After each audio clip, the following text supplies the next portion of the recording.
ایک اور ہوتا ہے کہ کیا ناقص جانور کی قربانی صحیح ہے؟ کیا عیب دار جانور کو قربان کرنا جائز ہے؟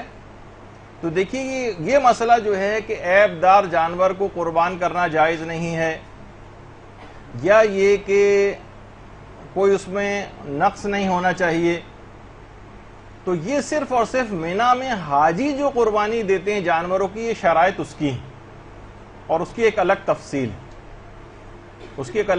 ہے، وہ بھی کوئی کم تفصیل نہیں، بہت زیادہ تفصیل ہے کہ ناقص جانور سے کیا مراد ہے. لیکن یہ شرطیں اس مینا میں حاجی جو جانور قربان کرتے ہیں ان کے اندر یہ شرط ہے کہ اسے عیبدار نہیں ہونا چاہیے اور ناقص نہیں ہونا چاہیے.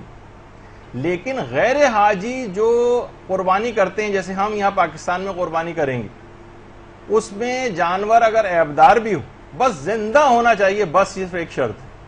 باقی اور جتنے بھی اس کے اندر عیب ہوں اس سے کوئی فرق نہیں پڑتا ہے اور اس سے وہ قربانی بالکل جائز ہے. لوگ بہت زیادہ بعض اوقات جذباتی بھی ہو جاتے ہیں اور کہتے ہیں کہ اللہ کی بارگاہ میں ناقص چیز کو کیسے پیش کیا جا رہا ہے، اور بڑے جذباتی جملے کہتے ہیں. لیکن فقہ آپ کو پتہ ہے کہ اس قسم کی جذباتی باتوں کا وہ نہیں ہے، ورنہ خود شریعت اسلام اس کو واجب کرتی. یعنی دوسرے الفاظ میں ہم یہ کہنا چاہتے ہیں جو فقہ ہم بیان کر رہے ہیں ایسا ہونا چاہیے تھا، حکم پروردگار کے اندر کوئی معاذ اللہ کمی رہ گئی تو اس میں آدمی جو ہے وہ اتنا تقوی، جو غیر ضروری تقوی جسے کہا جاتا ہے، اس کا مظاہرہ نہ کہ البتہ بہتر ضرور ہے کہ بے عیب جانور قربان کیا جائے، لیکن بالکل جائز ہے کہ عیب دار جانور بھی قربان کیا جا سکتا ہے. مثلا اگر کسی جانور کا سینگ ٹوٹا ہوا ہے، اس کی قربانی بھی بالکل صحیح. یہ غیر حاجی کی بات ہو رہی ہے جو یہاں پر عید قربان کی قربانیاں کریں گے. سینگ ٹوٹا ہوا ہے، اس کی قربانی بھی بالکل صحیح ہے. اس کی مثلا ٹانگ ٹوٹ گئی ہے، اس کی قربانی بھی بالکل صحیح ہے. وہ مثلا خصی جانور ہے، اس کی قربانی بھی بالکل صحیح ہے. مثلا کانا ہے، اس کی آنکھ نہیں ہے جانور کی، اس کی قربانی بھی صحیح ہے. یا جو بہت زیادہ دبلے جانور ہوتے ہیں ان کی بھی قربانی بالکل صحیح. بہت زیادہ دبلے جانور کی، اگرچہ وہ تو مستحبات کے اندر سے تھا جو ہم نے اس سے پہلے بیان کیا تھا کہ مستحب ہے کہ اسے موٹا تازہ ہونا چاہیے، وہ جتنا زیادہ ہوگا اتنا زیادہ ثواب ملے گا. لیکن بہرحال دبلے پتلے جانوروں کی قربانی بھی بالکل صحیح. ایک اور ہوتا ہے کہ کیا ناقص جانور کی قربانی صحیح ہے؟ کیا عیب دار جانور کو قربان کرنا جائز ہے؟ تو دیکھیے یہ مسئلہ جو ہے کہ عیب دار جانور کو قربان کرنا جائز نہیں ہے، یا یہ کہ کوئی اس میں نقص نہیں ہونا چاہیے، تو یہ صرف اور صرف مینا میں حاجی جو قربانی دیتے ہیں جانوروں کی، یہ شرائط اس کی ہیں اور اس کی ایک الگ تفصیل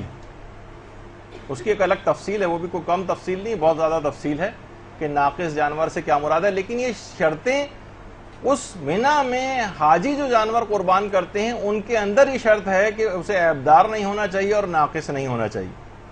لیکن غیر حاجی جو قربانی کرتے ہیں، جیسے ہم یہاں پاکستان میں قربانی کریں گے، اس میں جانور اگر عیبدار بھی ہو، بس زندہ ہونا چاہیے، بس صرف ایک شرط. باقی اور جتنے بھی اس کے اندر عیب ہوں اس سے کوئی فرق نہیں پڑتا ہے اور اس سے وہ قربانی بالکل جائز ہے. لوگ بہت زیادہ بعض اوقات جذباتی بھی ہو جاتے ہیں اور کہتے ہیں کہ اللہ کی بارگاہ میں ناقص چیز کو کیسے پیش کیا جا رہا ہے، اور بڑے جذباتی جملے کہتے ہیں.